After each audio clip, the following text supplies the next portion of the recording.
volume of irregular solid you can measure by volume displacement or water displacement method, which is the same method. Let's say, for example, you have a graduated cylinder filled with water. You see the first one, which is about 10 milliliter of water. Now let's say you have this irregular shaped solid and you need to measure its volume. What you do? You drop this solid into the water, and when you drop it, the volume of water rises to 15 milliliter.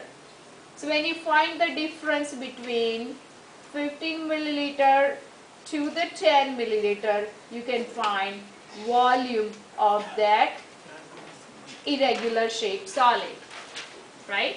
So that's called water displacement method. There is another method, it's called gas volume displacement.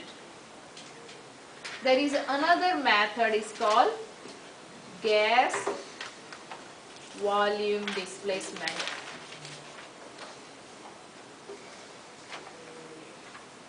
In that method, you can displace gas instead of water. You can displace gas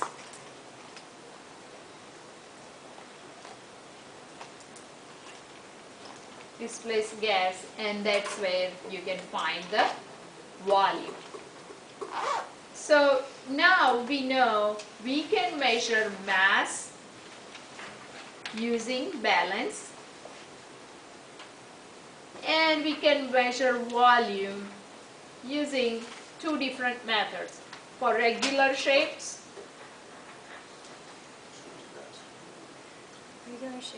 just length times width. right, so through measurements or through calculation, length times width times thickness, and or irregular shape, Water displacement. yeah, the general method we use is water displacement. So if we know this mass and volume, we can calculate density. Alright, so let's start with density concept. Density.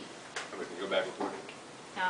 Thank you. You can calculate density. Usually density is mass divided by volume, right? So